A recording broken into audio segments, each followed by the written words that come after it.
Good afternoon, everyone. My name is Christian. I am a client partner at Unity. I work on the user acquisition side. And both Parm and I are based out of London. It's so good to be here in Jordan because I'm actually from Lebanon, and seeing this movement, seeing this happening here is really, really, really nice. So I joined the industry a little more than 7-8 months ago. And I've been hearing a lot of user acquisition is very expensive, user acquisition is very hard, you should only advertise with Google and Facebook. Maybe. But I wanted to demystify 3 myths with you guys today. And the first one being that paid traffic is worse than organic traffic. This is not true anymore. So if we look at some sources of organic installs, what do we have? We have store featuring, app store optimization, which is the optimization of your title, your description, your images, your description within the app store. And then you have external featuring, such as PR, reviews, and word of mouth. Now, the app store is a very crowded place. And yes, this is one way to stand out, but it's not the only one. So, funny enough, the average age of the apps on the top 10 list of highest grossing apps is 5 years. And what does that mean? It means that if we look back at the last 5 years, the same 10 apps that have been sitting at the top haven't really changed. So how can you guys, as developers, fight that? With paid marketing. So paid marketing tactics can be split in 2 ways: awareness and performance. So performance could be your typical CPM campaign, influencer marketing, social, blogs. Now, those tactics are very hard to scale, and they're very hard to measure.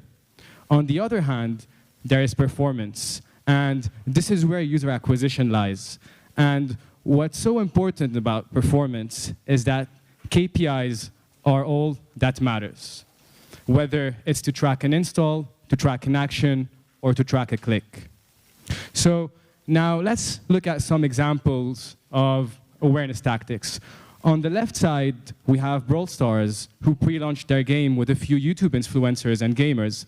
And the whole point of this campaign was to get viewers to pre-register to the launch of their game. Now, if we look at the right-hand side, obviously we have another social tactic where Bejeweled worked with a series of influencers to have them post pictures of themselves playing the game. Now, of course, these tactics are very hard to measure. Although they did drive some awareness, they didn't quite track the install. And this is where performance tactics or user acquisition comes in handy, because you get to show a taste of your game right before the user downloads the games, whether it's through playable ads, whether it's through video ads. You show your game. If the user is interested, there is a very clear call to action, which is download for free. You track the install, and you're good to go. What's so powerful about this is that the user knows what to expect before downloading the game. So he will be more engaged. He will be a better quality user once he plays your game. So, to wrap up the first myth, yes, it can be difficult to access reliable sources of organic traffic and consistent sources of organic traffic. Paid user acquisition allows you to showcase the gaming experience before the install, whether it's awareness or performance. And paid and organic, we believe, should go hand in hand, and only together they can help you achieve your goals. Myth number 2, user acquisition is just expensive. Of course, it can be, if not done right. So the eCPM, or the effective cost per 1,000 impressions, or the effective cost per mil, is what determines the competitiveness of your campaign or of your ad. And the eCPM equals the CPI, which is the bid, times the conversion rate, start to install conversion, times 1,000. The conversion rate is very volatile. It depends on the type of your game. It depends on the quality of your creatives. It depends on how often you change your creatives. And then the CPI you have full control of. Now, Of course, the broader the audience that you target, the more scale you can get at a cheaper price. But as your campaigns mature and you start to learn what the quality of your users is, you will start to segment those users and put them into different cohorts, where in some cohorts you will have the ones that have great quality, and in the other cohorts you will have someone that, for example, doesn't perform well. So it depends. The eCPM can go up and down. Now, if we look only at this cohort of users where they really convert well and where the quality is amazing, you're not the only one there. Everyone is fighting for those users. And this is where things can be very, very expensive.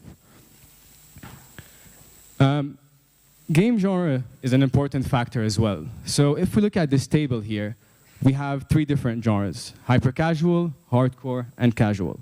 They all have almost the same eCPM, which means that they are fighting for the same user. However, one has a bid of 0.57 cents, and another one has a bid of $14. And we see that everything that changes here is the conversion rate. The conversion rate is what helps this developer, for example, compete with this developer.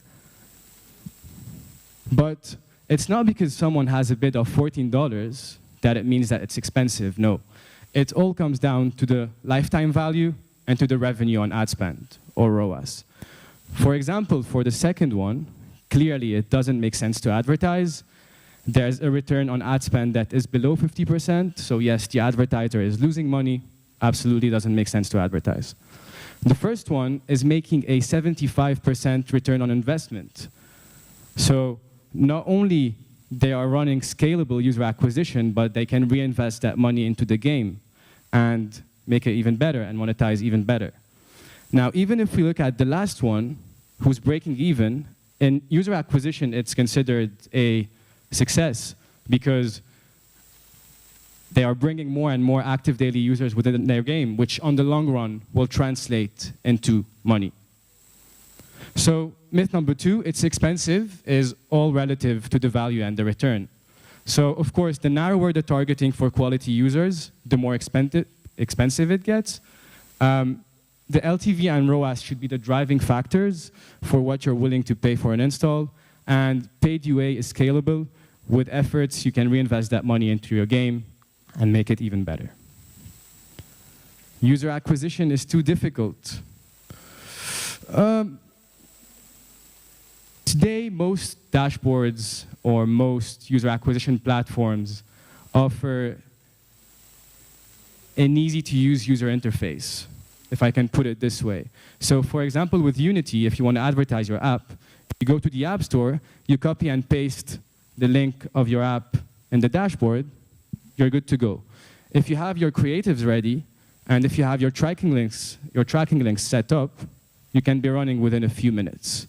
But the hard part, or the part that requires more attention, is the actual optimization. So at Unity, we focus on 3 KPIs: scale, retention, and ROAS. And we offer a solution for each one of those. Scale, we offer this through our standard CPI campaigns.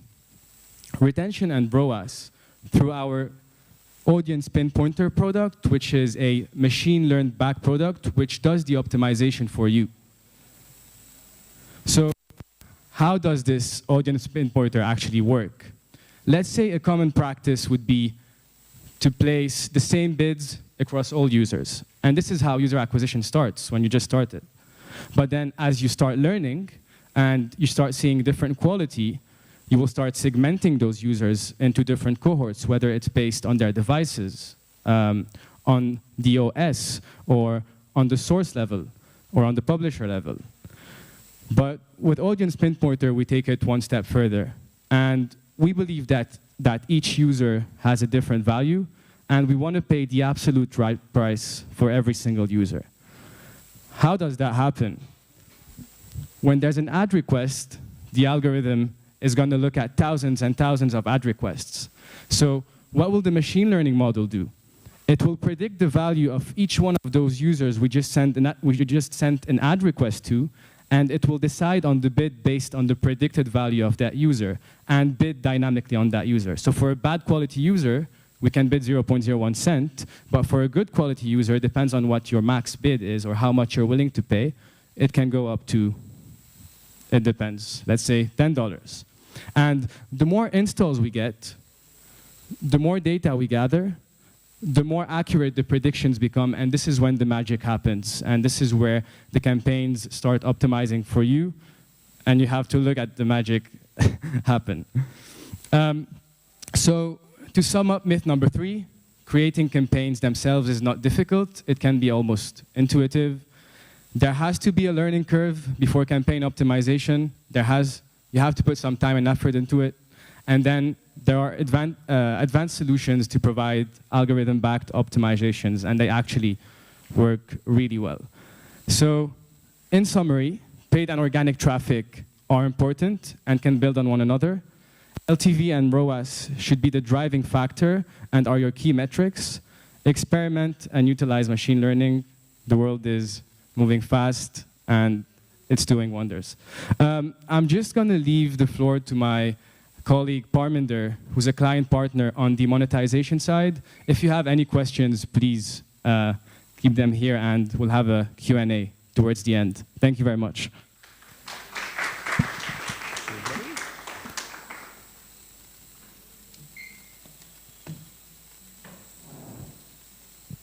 Thanks, Christian. I really, really appreciate that. Hi, guys. My name is Parminder. I'm a part of the client partner team for the managed accounts in EMEA. So yeah, Christian just spoke about user acquisition, or what we call is acquire. And I'm just going to quickly touch base on engage, and then I'll move over to monetization. This is the whole life cycle of what we're looking at Unity when it comes to the ad side. So on the engage side, so I'm sure most of you may have heard that we just recently acquired Delta DNA. Delta DNA is a powerful segmentation tool, player management tool, which can help you calculate LTV, ROAS, etc. We also actually just acquired a company called Chili Connect, which is also based in Edinburgh, which is a live ops tool.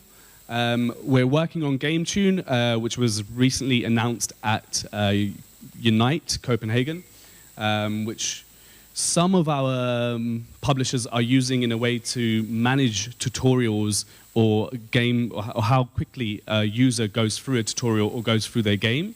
So it's really, really, really amazing. And we are currently developing loads of other cool stuff as well, or working on other acquisitions, which will be in the pipeline soon. Actually, there was an acquisition that was just announced this morning of Obvious, which was just released onto our platform. So yeah, I'll touch on monetization now. Current state of, or the current ad structure. If you look at a lot of the ads the games in the top 100 right now, 98% of those titles are driven by ads.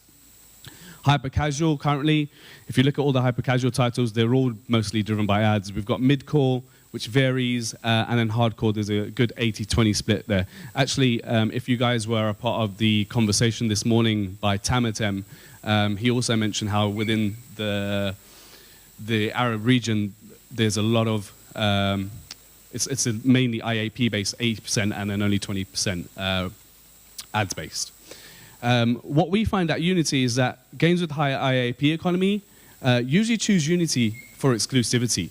And for examples there, we've got Miniclip, Supercell, Space 8. We have these companies who work with us exclusively to focus more on the IAP economy. Unity ads by scale. We currently reach 1.7 billion devices on a monthly basis. 10.5 billion ads served each month, 8.8 billion minutes spent in Unity apps each day. These are some of the formats that we support. Mobile, so it's interstitial and rewarded. AR ads, which we've been developing, I guess, over the last year. Really exciting here. We've got some great brand contacts. So if there's anyone here who is looking for brand content when coming to AR, please speak to either myself or Christian. And we just actually released a new build of our SDK for banners. So a lot of the hyper-casual studios we're working with are starting to use banners with us. This was meant to be an ad I wanted to show you guys, but it's not playing. So I'm going to have to skip this. However, one thing I really want to bring into focus here is if you have a game which is primarily focusing on IAP, when you add advertising within it, there really needs to be a good level of implementation here. Meaningful rewards, so you want a meaningful reward for a video that's watched for 30 seconds. You want seamless integration into the game's core loop. And you don't want to dissolve your game economy. Analyzing ad metrics. A lot of the smaller indie developers we tend to speak to are always massively concerned about the CPMs they are going to receive by showing ads within their apps, but they don't really focus on user rate or engagement rate, and that's something we continuously tell our publishers. It's really important to focus on user rate and engagement rate when you first start monetizing within your apps, because you want the user to stay in the app as long as possible. The longer they stay, the more ads they'll watch, the more revenue you'll generate. What I wanted to focus on as well is exclusivity over mediation. Now, I actually come from a mediation background before I started working for Unity, so there are definite benefits for working alongside a mediation if you are a hyper-casual studio or etc. However, with the clients who work exclusively with us, this is the benefits that they receive when working with Unity exclusively. There's no SDK if the games are built in Unity. Quick question, how many people in here actually build on Unity? I like that, that's amazing. How many actually people in here use Unity ads? Okay, so a smaller percentage. So yeah, stability of the game, meant to be no crashes, not no crushes. Access to data for games and ads optimization, one deal, one GDPR flow, one AM like myself or Christian. And like I said before, we've done some great deals with the likes of Zynga, Miniclip, too. In terms of mediation, gives you a limited opportunity to earn more revenue, requires a lot of manual management, and when you're first developing a game and developing an app, you don't really want to be spending all that time on mediation systems. You want to be spending time on developing the game. And it can also create technical hurdles, SDKs, adapters, etc. Lastly, what I wanted to pick up on is something that a lot of developers who are focusing on is data protection. And at Unity, we're kind of at the forefront when it comes to this. Even when I used to work in mediation, one of the companies we would always refer to was Unity in terms of how it would protect users or data protection for users. So GDPR within Europe, COPPA within the US, and now the China age gate, which I'm not sure if many of you are aware. It's going to come up soon, so it's something to definitely look at. Thank you very much. If you guys have any questions, you can please feel free to ask me and Christian now. Any questions? We can take questions in Arabic as well.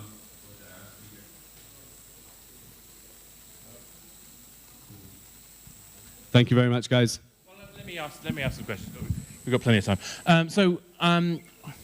Obviously things have changed a little bit with, you mentioned that the formats are now extending into kind of not just offering the rewarded video, which was where I got involved in the early days before it was called Unity Ads, and now starting to look at other formats. What's been the impact of adding those other formats? Are we seeing a greater range of people thinking about how to design their game around the way the monetization works?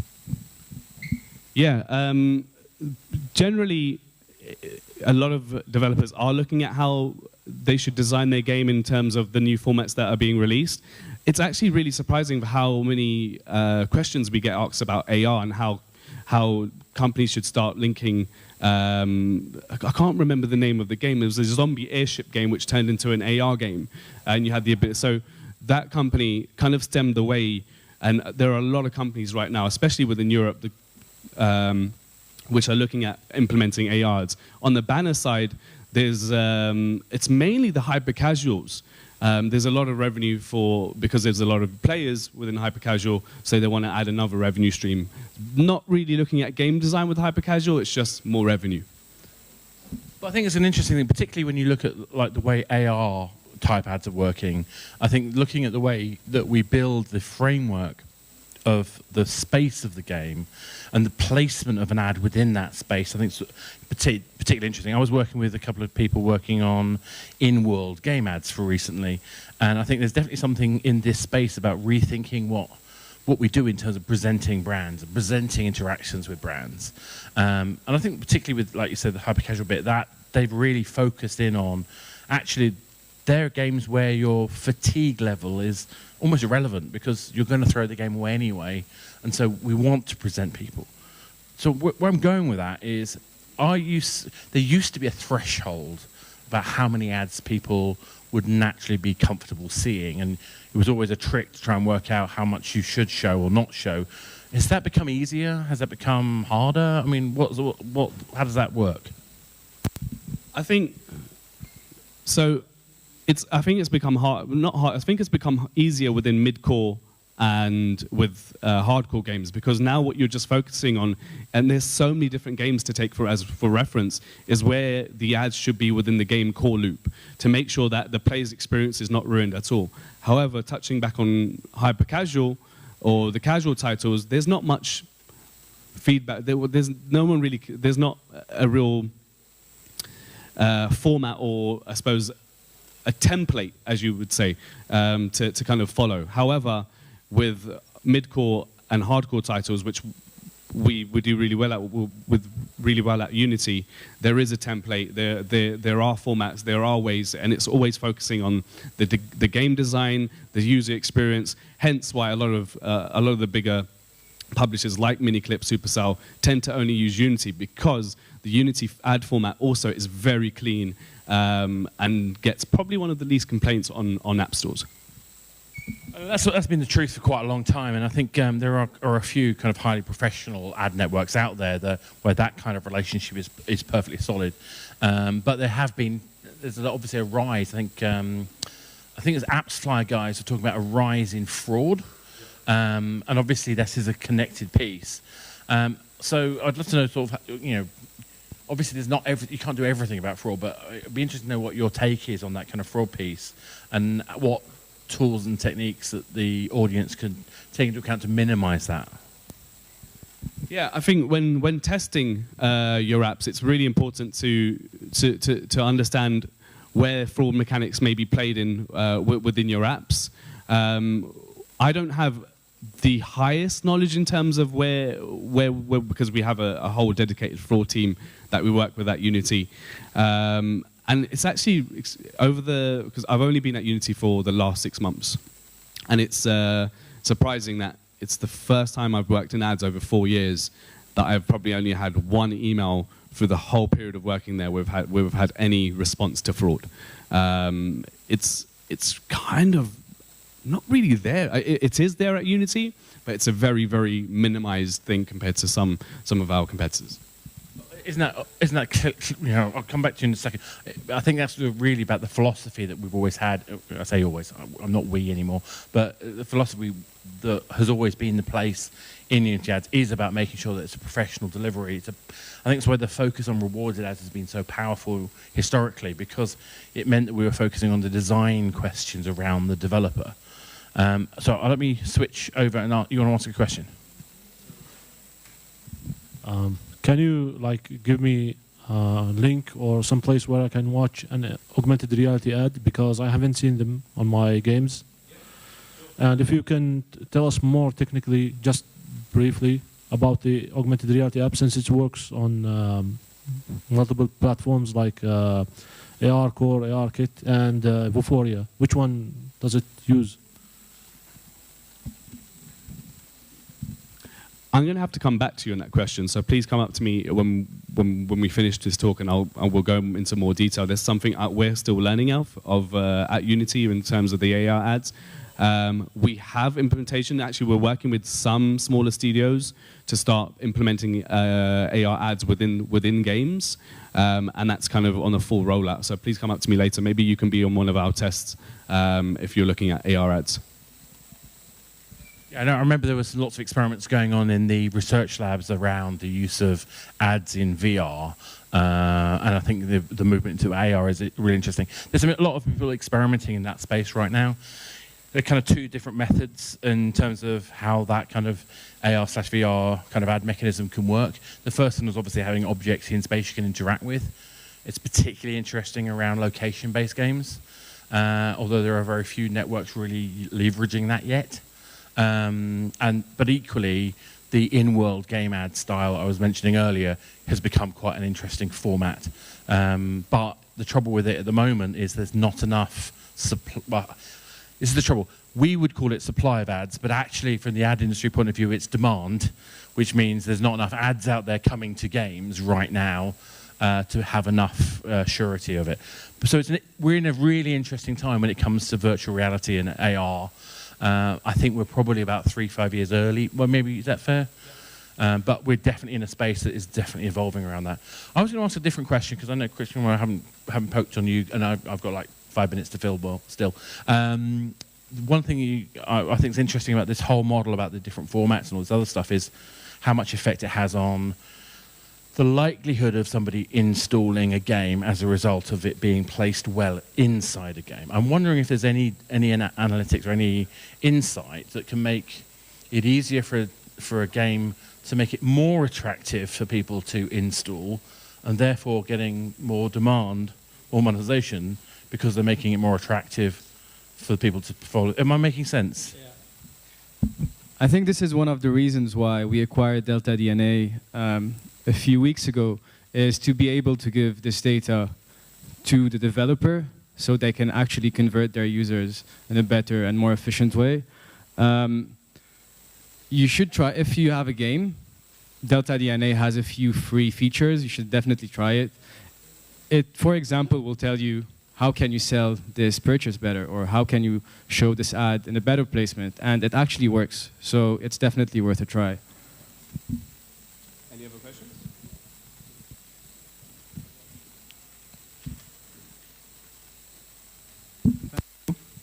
I would like to ask, I have implemented Unity ads before. Okay, yeah. I have implemented Unity ads before in my application, and I have published it. So I tested in some devices, and the ads stop showing after 4 to 5 requests, successful requests. So I changed to other ads, company or whatever, and they show every time. So is that a problem in the region or in my implementation or what? Thank you. Actually, that's a really, really good question. Over the period that, and could you, when was the time frame? How long ago? Okay. Well, since I've joined Unity, especially within the Middle East region, our fill has really increased. We've started to partner with more direct demand teams within the MENA region, actually also within Asia also. So that should definitely impact the number of ads that are showing, or your fill rate. However, yeah, that may have been an impact, but I have not yet experienced that within the MENA region, and I manage the MENA region. I haven't experienced that, especially when the likes of Miniclip and etc. are showing a number of ads within this region from their games also. Yeah, it's maybe an idea to implement and try again, and just knowing the successful. And there could have been an implementation error there, just as I actually spoke to a gentleman here before. But it's all in trial and error, and speaking to us and letting us know that you're facing these issues, and then we can work together to resolve them. I'm just wondering if there's a kind of lesson from the acquisition side from this as well, in terms of when you're targeting. One of the advantages of going direct is that you know you're not going to get duplicates as often to the same users. You're going to have some intelligence going on there. With a lot of the mediation opportunities, you don't have that. So there's sort of practical guides of for the person trying to acquire users that should come out of this as well. To clarify, so you're asking if the user we're targeting within the Unity network will be retargeted through another network. Well, that's the problem. I see a lot of that happening. It's a good question. We're actually integrating a few exchanges within Unity, so now you have the chance to target, for example, Mopub's inventory right from the Unity dashboard. And we only do this because we know the value of our own users, and we try to take that and retarget those same users on Mopub. So we're actually, yes, targeting the same user twice, but it's kind of increasing the chances of getting the install. For me, it's almost the other way around. It's like when I see the same ad 15 times, which I do because that the person who's doing the UA at that point has targeted across the board and is using mediation and trying to test the optimization, and I'm the one who comes up every time because I'm the target client for all of those data models. That means I see the same ad 15 times, and I've already rejected it. So how do you deal with that? So we actually released a new model within our algorithm a week ago, where the conversion and the targeting is much more precise. So we try to work around that. And not only we've seen that within a week that the gross revenue has increased by 40%, but we've seen that the quality of users, 40% off the roof. It's one of the best things that happened to Unity in a while. So not only we're seeing more revenue, but we're seeing better quality users, which is amazing for the developers.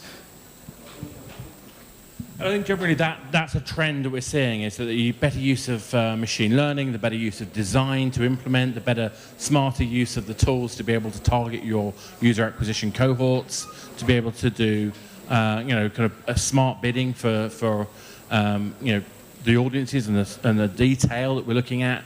That's increasing our possibilities. Now, it makes it scary for people who are indies to try and do it. But the nice thing is that you've got people like these guys who are there to help advise you, and you can make really good decisions pretty easily if you just take some good advice.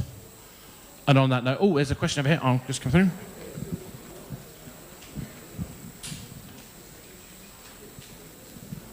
Is it more important to attract new users rather than maintaining the current users? They're both as important. And it goes back to the game mechanics and how your game is built and how you engage your users inside the game. There's a slight alternate way I'd answer that, which is that if you can get more people, that's great. But if you can get more people doing more things more often for longer, you've just got 4 times the hit. So technically, reselling or retargeting an existing user can be way more commercially viable, but you have to build a lot of content, so it's a balance between how expensive it is for you to build content and experiences against how it is to acquire the user. So you want to build content that is usable by as many people as possible to reduce the cost of retention as much as you want to optimize the ad mechanisms and the placement of the button and the colors and the schemes and all this other stuff to ensure that you get the right brand value and the right data on performance. Is that fair? Thank you. Anyone think I did this for a living? Guys, thank you very much. We're going to move on to our next speaker. Thank you, guys.